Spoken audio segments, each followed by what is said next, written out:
ഇന്ന് നമ്മൾ നോക്കുന്നത് 7ാം ക്ലാസ്സിലെ 3ാമത്തെ ചാപ്റ്ററാണ്. ഭരണഘടന വഴിയും വഴികാട്ടിയും. ഇതിൽ പ്രധാനപ്പെട്ട കാര്യങ്ങൾ മാത്രം നോക്കാം. ഭരണഘടന സ്വാതന്ത്ര്യ സമര സേനാനികളുടെ സ്വപ്നം. ബ്രിട്ടീഷ് ആധിപത്യത്തിനെതിരെ ഉയർന്നുവന്ന ആദ്യത്തെ ബഹുജന സമരമായിരുന്നു 1857-ലെ ഒന്നാം സ്വാതന്ത്ര്യ സമരം. സൈനികർ, ഗോത്രവർഗക്കാർ, രാജാക്കന്മാർ, പ്രഭുക്കന്മാർ, കർഷകർ തുടങ്ങി നിരവധി വിഭാഗങ്ങളാണ് സമരത്തിൽ പങ്കാളികളായത്. ബ്രിട്ടീഷ് ആധിപത്യത്തിനെതിരെ ഉയർന്നുവന്ന ആദ്യത്തെ ബഹുജന സമരമായിരുന്നു 1857-ലെ ഒന്നാം സ്വാതന്ത്ര്യ സമരം. പ്രാദേശിക സ്വഭാവമുള്ള ഇത്തരം സംഘടനകളിൽ നിന്ന് വിഭിന്നമായി ദേശീയ തലത്തിൽ ഒരു സംഘടന ഉയർന്നു വന്നത് 1885-ൽ രൂപീകൃതമായ ഇന്ത്യൻ നാഷണൽ കോൺഗ്രസിലൂടെയാണ്. ഇന്ത്യൻ നാഷണൽ കോൺഗ്രസ് രൂപീകൃതമായത് 1885. അതോടെ ദേശീയ തലത്തിൽ ബ്രിട്ടീഷ് വിരുദ്ധ പ്രക്ഷോഭങ്ങൾക്ക് ഒരു സംഘടിത മാനം കൈവന്നു. വിദേശ ഭരണം അവസാനിപ്പിക്കുക എന്നത് മാത്രമല്ല, മെച്ചപ്പെട്ട സാമൂഹിക രാഷ്ട്രീയ ജീവിതം ഓരോ ഇന്ത്യക്കാരനും ഉറപ്പാക്കുക എന്നതും സ്വാതന്ത്ര്യ സമര പ്രസ്ഥാനത്തിന്റെ പ്രധാന ലക്ഷ്യങ്ങളിൽ ഒന്നായിരുന്നു. ഗാന്ധിജിയുടെ വരവോടുകൂടിയാണ് സ്വാതന്ത്ര്യ സമര പ്രസ്ഥാനത്തിന് ബഹുജന സ്വഭാവം കൈവന്നത്.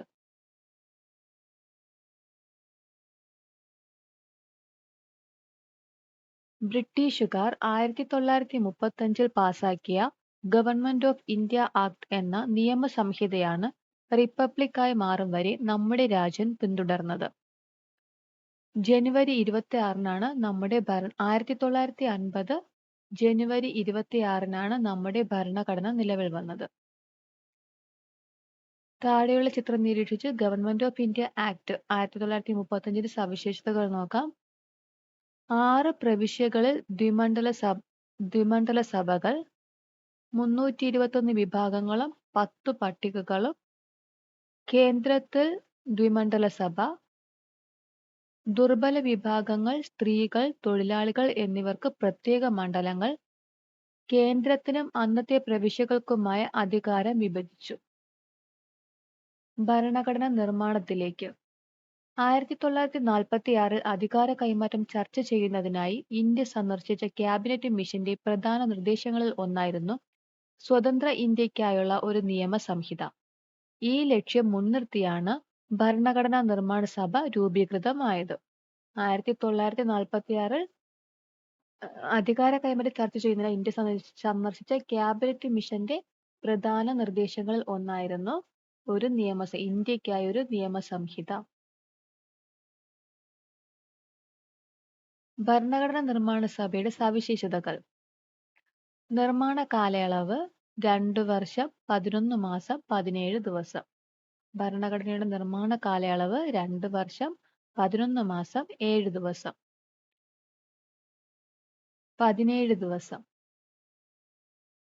ആദ്യ സമ്മേളനം 1946 December 9. Drafting committee chairman doctor BR Ambedkar. തെരഞ്ഞെടുക്കപ്പെട്ട അധ്യക്ഷൻ ഡോക്ടർ രാജേന്ദ്ര പ്രസാദ്. നിലവിൽ വന്നത് 1950 ജനുവരി 26. ഇന്ത്യ റിപ്പബ്ലിക്കായി. ഭരണഘടന അംഗീകരിച്ച് ഒപ്പുവെച്ചത് 1949 നവംബർ 26.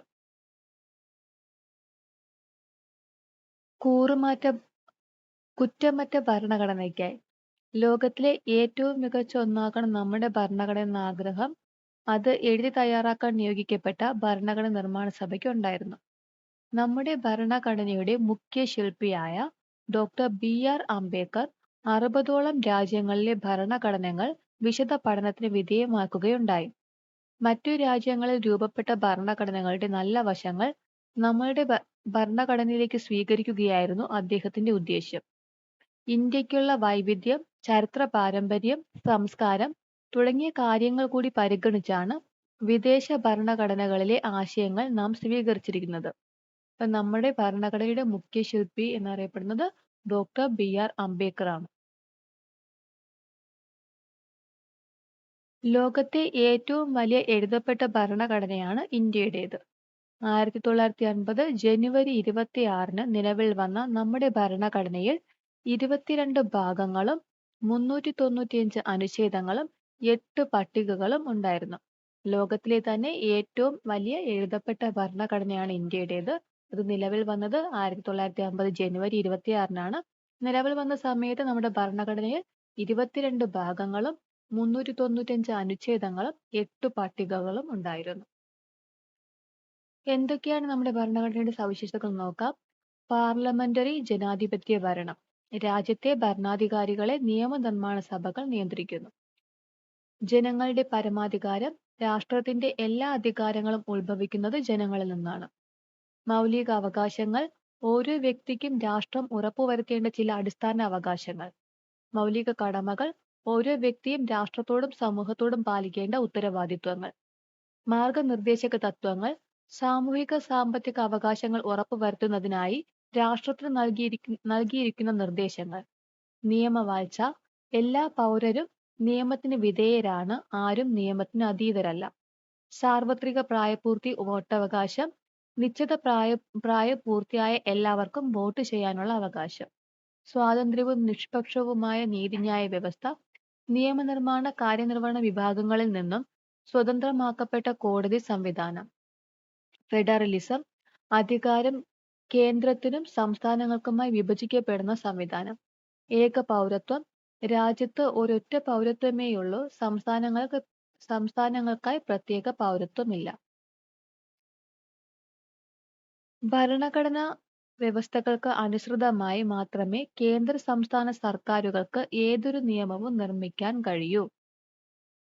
സർക്കാരുകൾക്ക് നിയമങ്ങൾ നിർമ്മിക്കുവാനും നടപ്പിലാക്കാനും കഴിയുന്ന അതിരുകൾ ഭരണഘടന നിർവചിച്ചു നൽകുന്നു എന്നർത്ഥം.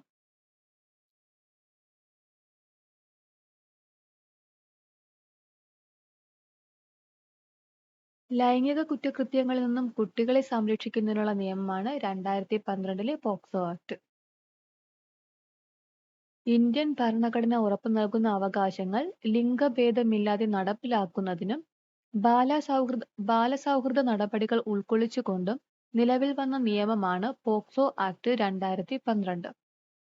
18 വയസ്സിന് താഴെയുള്ള ഏതൊരാളെയും കുട്ടിയായി നിയമം പരിഗണിക്കുന്നു. ഇത് ഇമ്പോർട്ടന്റ് ആണ്.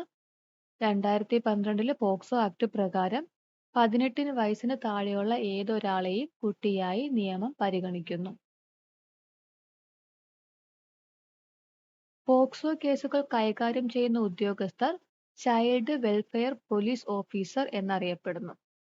കേരള സംസ്ഥാന ബാലാവകാശ സംരക്ഷണ കമ്മീഷൻ പോക്സോ നിയമത്തിന്റെ 44-ാം വകുപ്പ് പ്രകാരം നിരീക്ഷണ സംവിധാനം ഒരുക്കിയിട്ടുണ്ട്.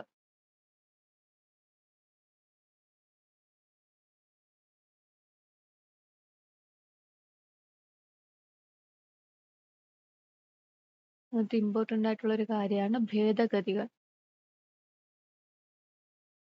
1950 ജനുവരി 26-ന് ഇന്ത്യൻ ഭരണഘടന നിലവിൽ വന്നു.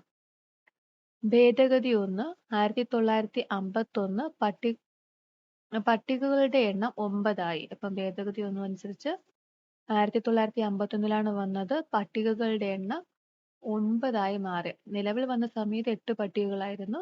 1951 അത് 9 ആയി മാറി. 42-ാം ഭേദഗതി നിലവിൽ വന്നത് 1976. മതേതരത്വം, സോഷ്യലിസം, അഖണ്ഡത എന്നിവ കൂട്ടിച്ചേർത്തത് 1976-ലെ 42-ാം ഭേദഗതി പ്രകാരമായിരുന്നു. 44-ാം ഭേദഗതി 1978 നിലവിൽ വന്നു. സ്വത്തവകാശ മൗലികാവകാശം അല്ലാതായ ഭേദഗതി 1978 നിലവിൽ വന്ന 44-ാം ഭേദഗതിയാണ്. ഭേദഗതി 73-74 1992 നിലവിൽ വന്ന പഞ്ചായത്തി രാജ് നഗരപാലിക നിയമം. ഇതാണ് 73-74. 73 പഞ്ചായത്തി രാജ്, 74-ാം ഭേദഗതി നഗരപാലിക നിയമം. ഭേദഗതി 86 2002 നിലവിൽ വന്നത്. വിദ്യാഭ്യാസം മൗലിക അവകാശമായി മാറി. വിദ്യാഭ്യാസം മൗലിക അവകാശമായി മാറിയ ഭേദഗതി 2002-ലെ 86-ാം ഭേദഗതി. ഭേദഗതി 101 2016 വന്നു. ചരക്കു സേവന നികുതി അത് നിലവിൽ വന്നത് ഭേദഗതി 101 2016. ഇത്ര ഇമ്പോർട്ടന്റ് ആയിട്ടുള്ള കാര്യങ്ങളാണ് ഭേദഗതിയുമായി ബന്ധപ്പെട്ട്. 368 വകുപ്പ് പ്രകാരം ഭരണഘടനാ ഭേദഗതി ചെയ്യാനുള്ള അധികാരം പാർലമെന്റിനാണ്. 368 വകുപ്പ് പ്രകാരം ഭരണഘടനാ ഭേദഗതി ചെയ്യാനുള്ള അധികാരം പാർലമെന്റിനാണ്. എന്നാൽ ഭരണഘടനയുടെ അടിസ്ഥാന ഘടന ഭേദഗതി ചെയ്യാൻ പാടുള്ളതല്ല. 1973 കാസർഗോഡ് എടനീർ മഠത്തിന്റെ അധിപനായിരുന്ന കേശവാനന്ദ ഭാരതി കേരള സർക്കാരിനെതിരെ നൽകിയ കേസിലായിരുന്നു ഭരണഘടനാ അടിസ്ഥാന ഘടനയിൽ യാതൊരു മാറ്റവും വരുത്താൻ പാടില്ലെന്ന് സുപ്രീം കോടതി വിധിച്ചത്. ഭരണഘടനയുടെ അടിസ്ഥാന ഘടനയിൽ യാതൊരു മാറ്റവും വരുത്താൻ പാടില്ലെന്ന് വിധിച്ചത് 1973 കേശവാനന്ദ ഭാരതി കേസായിരുന്നു. വിദ്യാഭ്യാസ മൗലികാവകാശം. വിദ്യാഭ്യാസം മൗലികാവകാശമാക്കപ്പെട്ടത് 2002 86 ഭരണഘടനാ ഭേദഗതി പ്രകാരമാണ്. ഈ വ്യവസ്ഥകൾ ഭരണഘടനയിൽ 21A വകുപ്പായി ചേർത്തിട്ടുണ്ട്. ഈ ഭേദഗതി അനുസരിച്ച് 2009 ഓഗസ്റ്റ് 4 നിലവിൽ വന്ന നിയമമാണ് വിദ്യാഭ്യാസ അവകാശ നിയമം 2009. 6 മുതൽ 14 വയസ്സ് വരെ പ്രായമുള്ള എല്ലാ കുട്ടികൾക്കും സൗജന്യവും നിർബന്ധിതവുമായ വിദ്യാഭ്യാസം ഉറപ്പുവരുത്തുന്നതാണ് പ്രസ്തുത നിയമം. ചെറുഭരണഘടന. 1976 42 ഭേദഗതി വഴിയാണ് മതേതരത്വം, സോഷ്യലിസം, അഖണ്ഡത എന്നീ വാക്കുകൾ ഭരണഘടനയുടെ ആമുഖത്തിൽ എഴുതി ചേർത്തത്. ഭരണഘടനയിൽ വേറെയും ചില മാറ്റങ്ങൾ ഈ ഭേദഗതിയിലൂടെ വരുത്തിയിരുന്നു. സുപ്രധാനമായ നിരവധി മാറ്റങ്ങൾ വരുത്തിയതിനാൽ ഈ ഭേദഗതിയെ ചെറുഭരണഘടന എന്ന് വിളിക്കുന്നു. ചെറുഭരണഘടന എന്ന് വിളിക്കുന്നത് 42 ഭേദഗതി 1976.